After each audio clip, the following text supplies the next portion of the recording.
இது பீஃப் மாதிரியே தெரியலப்பா. ஐயோ வாய்க்குள்ள அப்படியே உடையுது. வந்து வைக்கலாம். அடாடா சாஃப்டாக இருக்குங்க பார்த்தீங்களா? ஐயோ பா வேற மாதிரிங்க beef. Hi friends, welcome back to Sameer bites. நம்ம இப்போ எங்கே வந்திருக்குன்னு பார்த்தீங்கன்னா சனா மலேசியா பரோட்டா கடை. ஸோ இது எங்கே இருக்குன்னு பார்த்தீங்கன்னா நம்ம பாடியிலேருந்து ரெட்டேரி போகும்போது ரைட் ஹேண்ட் சைடில் ஒரு இந்தியன் ஆயில் இருக்கும். அந்த இந்தியன் ஆயிலுக்கு அப்படியே ஆப்போசிட்டில் இருக்குது. இவங்ககிட்ட பார்த்தீங்கன்னா வெரைட்டி ஆஃப் ஃபுட்ஸ் வச்சுருக்காங்க. அது என்னென்னா நான் சொல்கிறத பாய் சொல்லுவார், ஏன்னா லிஸ்ட்டு கொஞ்சம் பெருசாக இருக்குது. இடியாப்பம், இட்லி, சப்பாத்தி, பரோட்டா, கல் dosa, nice dosa, Malaysian parotta, chicken லாப்பா, பீஃப் லாப்பா, அப்புறமா chicken gravy, Chettinad chicken, beef tawa கறி இருக்குது, சிக்கன் பக்கடாக்கு, பீஃப் பக்கடாக்கு, chicken soup, mutton soup. So நீங்கள் கேட்டிருப்பீங்க அவர்கிட்ட என்னென்ன இருக்குன்னு சொல்லிட்டு. பட் இது எல்லா டிஷ்ஷும் சாப்பிட முடியாது நம்மளால். ஸோ இதில் வந்து இவர்கிட்ட வந்து யூனிக்காக இருக்கிற டிஷ்ஷு அந்த தவா கறி ஆகட்டும் கொஞ்சம் யூனிக்காக இருக்கும், இங்கே யார்ட்டுமே கிடைக்காது சொல்லியிருந்தாரு. அண்ட் வந்து இந்த பரோட்டா, மலேசியன் பரோட்டா, ஸோ அதெல்லாம் சாப்பிட்டு பார்க்கலாம் தான் நான் பிளான் பண்ணியிருக்கேன். வாங்க எப்படி இருக்குன்னு சாப்பிட்டு பார்க்கலாம். ஸோ பாய் வந்து ஃபஸ்ட்டு நமக்கு வந்து ஒரு சிக்கன் கிரேவி அண்ட் ஒரு சப்பாத்தி கொடுத்துருக்காரு. ஸோ சிக்கன் கிரேவி அது பார்த்தீங்கன்னா பார்க்கும்போது வந்து நல்லா ஒரு ஆயிலியாக போட்டு அண்ட் பட்டை கிராம்பெலாம் போட்டு செம்மையாக கொடுத்துருக்குறாங்க. அண்ட் அதோட மீட் பாருங்கள், நல்லா குக்கர் கை அழுத்தும் போதே வந்து நல்லா சாஃப்டாக போயிடுச்சு. ஸோ சூப்பராக இருக்குது. அண்ட் அது கூட பார்த்தீங்கன்னா ஒரு இடியாப்பமும் ஒரு பீஃப், இதுதான் அவர் சொல்லியிருந்தாரு ஃபென்டாஸ்டிக்காக இருக்கும்னு சொல்லிட்டு. இதான் நம்ம சாப்பிட போகிறோம். ஸோ ஃபஸ்ட் நம்ம வந்து என்ன பண்ணலாம், சப்பாத்தி கூட சிக்கன் கிரேவி சாப்பிட்லாம். ஸோ கொஞ்சம் கறி அண்ட் இதை வச்சு இந்த மாதிரி ஒரு ஃபோல்டு ஒன்று பண்ணி அப்படியே சாப்பிட்லாம். ஃபஸ்ட் டைம் எப்படி இருக்குன்னு பார்க்கலாம்.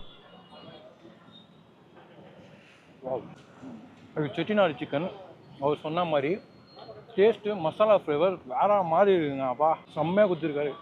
கறி நல்லா சாஃப்டாக வந்துருக்கு. ஒரு ரோட்டுக்கல்லில் வந்து இந்த மாதிரி சிக்கன் ஒரு செட்டிநாடு வந்து நான் சாப்பிட்டதில்ல. அந்த ஃப்ளேவரில் இருக்கும். பட் இது கம்ப்ளீட்டாகவே வந்து அந்த மசாலா அவங்க அரைச்சி போட்டிருக்கிறதா இருக்கட்டும், அண்டு இந்த பட்டை அண்ட் அந்த அதை பார்க்குற ஒரு அது ஸ்ட்ரக்சரு, இது எல்லாமே வந்து ஃபென்டாஸ்டிக்காக இருக்குது. உண்மையாகவே இந்த சப்பாத்தி கூட சாப்பிடும்போது வந்து சூப்பராக இருக்குது. ஆனால் லைட்டாக வந்து காரம், உங்களுக்கு தெரியும் செட்டிநாடுனாலே அந்த மிளகாலாம் கொஞ்சம் அரைச்சி போட்டிருப்பாங்க. ஸோ அந்த காரம் இருக்குது. But I love this Chettinad chicken. நல்லாயிருக்கு, கொஞ்சம் காரமாக இருக்குது. நம்ம அடுத்து நம்ம என்ன பண்ணுறோம்னா அப்படியே வந்து இடியாப்பத்துக்கு தாவடிவோம். நம்ம இடியாப்பம் இதில் வந்து 3 இடியாப்பம் வச்சுருக்காங்க. மேபி ஒரு குவான்டிட்டி ப்ரைஸாக இருக்கும். ஸோ இடியாப்பம் நல்லா சாஃப்டாக இருக்குது. இது கூட நம்ம இடியாப்பத்தை பிச்சு அந்த பீஃப் கறியை வந்து வைக்கலாம். அடாடா சாஃப்டாக இருக்குங்க பார்த்தீங்களா? ஐயோ பா வேற மாதிரிங்க பீஃபு. இது பார்க்கும்போதே பாருங்கள், அது பாருங்கள் பார்த்தீங்களா, சிக்கன் மாதிரி உடையுதுங்க. நல்லா குக் பண்ணியிருக்காங்க போல இருக்குது. ஸோ நம்ம என்ன பண்ணோம்னா இது கூட வந்து கொஞ்சோண்டு இதை வைக்கிறோம் கறியை, எனக்கு கொஞ்சம் சட்னி வைக்கிறோம், அப்புறம் வெங்காயம் வைக்கிறோம். இதை மூடி ஒரு பைட் அடிக்கிறோம். ஸோ லெட்ஸ் ஹேவ் தவா கறி அண்ட் இடியாப்பம்.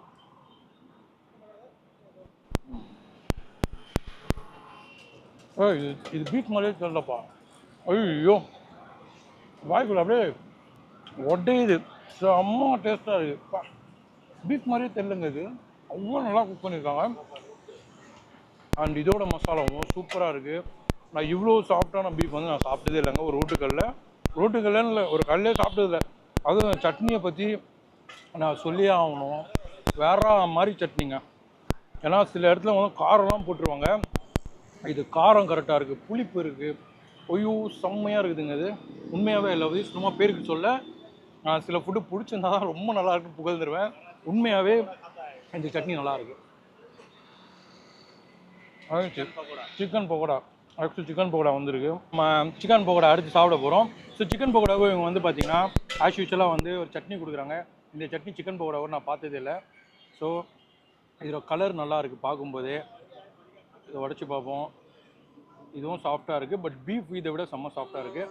இதை வந்து ஒரு சட்னியை வச்சு அடித்து பார்ப்போம் எப்படி இருக்குன்னு சொல்லிட்டு. இதில் மசாலா வந்து டோட்டலாக டிஃப்ரெண்ட்டாக இருக்குங்க. சிக்கன் 65 மசாலா மாதிரி இல்லை. இது டோட்டலாக இவங்க வந்து ஒரு மாதிரியாக டிஃப்ரெண்ட்டான ஒரு மசாலா கொடுத்துருக்காங்க. பட் இது ஒரு யூனிக்காக இருக்குது. டேஸ்ட் நல்லா இருக்குது இந்த மசாலாவோட. பட் எனக்கு பிடிச்சிருக்கு ரொம்ப. ஏன்னா வந்து சில இடங்களில் வந்து சிக்கன் 65 மசாலா ரொம்ப டாமினேட் பண்ணும். அந்த மாதிரி டாமினேட் பண்ணாமல் கரெக்டான கன்சிஸ்டன்சியில் டிஃப்ரெண்ட்டான மசாலாலாம் போட்டு சூப்பராக கொடுத்துருக்காங்க. அதுவும் வந்து புதினா சட்னி கூட சாப்பிடும்போது வேறு மாதிரி இருக்குது. நெக்ஸ்ட்டு பீஃப் வந்துச்சு. ஸோ ஸோ இது ரெண்டுமே பீஃப் அண்ட் இதுவும் ரெண்டுமே ஒரே டைமில் வந்துச்சு. ஸோ அந்த மலேசியன் லாப்பா வந்துச்சு. ஸோ பீஃபு, ஸோ இதை பாருங்கள் நல்லா, இது என்ன பீஃப் இவங்க சிக்கன் மாதிரி குக் பண்ணி வச்சுருக்காங்க. நல்லா குக்கை பாருங்கள், அப்படியே ஒட்டையுது பாருங்கள். இந்த மாதிரிலாம் பார்த்ததே இல்லைங்க நான். சரி, பீஃப் ஒரு அடி அடிப்போம். அதுக்கு அடுத்து முடிச்சுட்டு நெக்ஸ்ட் வந்து அந்த மலேசியா போவோம் எப்படி இருக்குன்னு. கிறிஸ்பியாக இருக்குது. மெயினாக பீஃப் நல்லா குக்காக இருக்குது. எனக்கு தெரிஞ்சு இவங்க வேக வச்சு குக் பண்ணியிருக்காங்க போல இருக்குது. எனக்கு தெரிஞ்சு சில கடைங்க இருக்குது அங்கெல்லாம் வேக வைக்க மாட்டாங்க. அப்படியே நம்மளாம் சின்ன சின்னதாக கட் பண்ணி அப்படியே மசாலா தடவி பொரிச்சு கொடுத்துருவாங்க. சாப்பிட்டோன்னு வச்சுங்களேன், இந்த சைடு ஃபுல்லாக வலிக்கும் அது சில கடைங்களை. பட் இது வந்து நல்லா குக் பண்ணியிருக்காங்க. எனக்கு தெரிஞ்சு குக் பண்ணி அப்புறம் நமக்கு ஃப்ரை பண்ணி கொடுக்குறாங்க. செம்மையாக இருக்குங்க. மெயினாக இதோட மசாலா தான் மெயின்.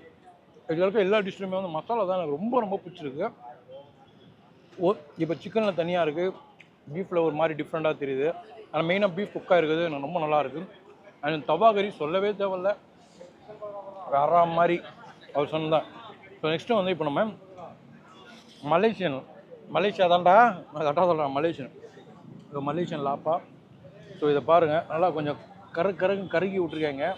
ஸோ அதை திருப்பி நான் உள்ளே ஓப்பன் பண்ணுறேன். ஸோ ஓப்பன் பண்ணுவோம், என்ன இருக்குன்னு பார்ப்போம். அவ்வளோடா அப்படியே போதுங்க புகை.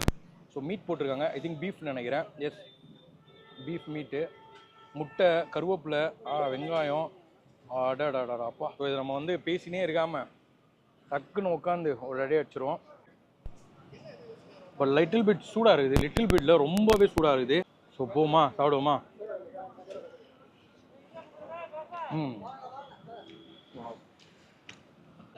இது வந்து மலேசியனில் மேபி பீஃப் போட்டு கொடுக்குறாங்க இருக்கும். ரொம்ப சூடு, டேஸ்ட் வைஸ் ஓகேவாக இருக்குது. ஸோ இதில் வந்து பீஃப் அண்ட் கிரேவி கொஞ்சம் ஊற்றி அவங்க பண்ணியிருக்காங்க போல இருக்குது. நல்லா தெரியுது, அந்த ஃப்ளேவர் வந்து நல்லா அட்டாச் ஆகுது.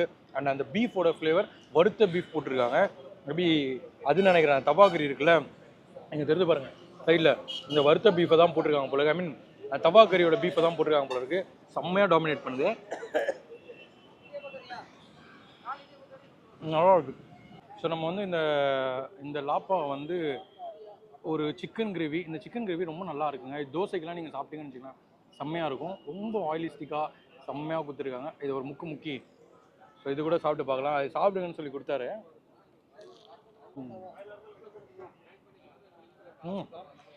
வேற மாதிரி. இந்த கிரேவி வந்து நான் வந்து பாண்டிச்சேரியில் இருக்கும்போது ஒரு தடவை சாப்பிட்டேன், அந்த 5 ரூபா போட்டா கடை, அதை ஞாபகப்படுத்துது. செம்ம டேஸ்ட்டாக இருக்குது. பட் இந்த கிரேவி ஆடிஷனாக ரொம்ப கொடுமையாக இருக்கும். ஏன்னா அங்கே அப்படி தான் சாப்பிட்டேன். ஸோ இது கூட சாப்பிடும்போது சூப்பராக இருக்குது. ஸோ இப்போ வந்து பார்த்தீங்கன்னா நான் சாப்பிட்டதுலேயே வந்து பார்த்தீங்கன்னா ஃபஸ்ட்டு சொல்ல போனால் அந்த பீஃப் தாங்க வேற மாதிரி இருந்தது, தவாகறி. அண்ட் அதுக்கப்புறம் பார்த்தீங்கன்னா செட்டிநாடு சிக்கன் நான் ரோட்டுகளில் இப்படி இருக்கும் நான் எதிர்பார்க்கவே இல்லை. ரொம்ப அமேசிங், சூப்பராக இருந்தது. அதுக்கப்புறம் பார்த்தீங்கன்னா சிக்கனில் வந்து ஒரு டிஃப்ரெண்ட்டான மசாலா கொடுத்துருந்தாங்க, எனக்கு ரொம்ப பிடிச்சிருந்தது. அதுக்கப்புறம் இந்த சிக்கன் கிரேவி கூட சாப்பிடும்போது இன்னமும் ஃபுட்டு சூப்பராக இருக்குது. எனக்கு தெரிஞ்சு ஒரு ஆள் இது ஒன்று வாங்கினா போதுன்னு நினைக்கிறேன். ஸோ நான் என்ன பண்ணேன்னா இதோட ப்ரைஸஸ்லாம் வந்து நான் டிஸ்கிரிப்ஷனில் கொடுத்துட்றேன், நீங்கள் பார்த்து தெரிஞ்சுக்கங்க. என்னை வந்து நான் சீக்கிரமாக இன்னொரு வீடியோ மீட் பண்ணுறேன். உங்கள் ஏரியாவிலே வந்து ஏதாச்சும் ஒரு கடை இருந்ததுன்னா, இந்த மாதிரி நல்ல ஃபுட் கடை இருந்ததுன்னா எங்களுக்கு கொஞ்சம் கமெண்ட்டில் சஜஸ்ட் பண்ணுங்கள். நான் சீக்கிரமாக இன்னொரு வீடியோ மீட் பண்ணுறேன். அண்ட் இதுதான் டாடா பாய்.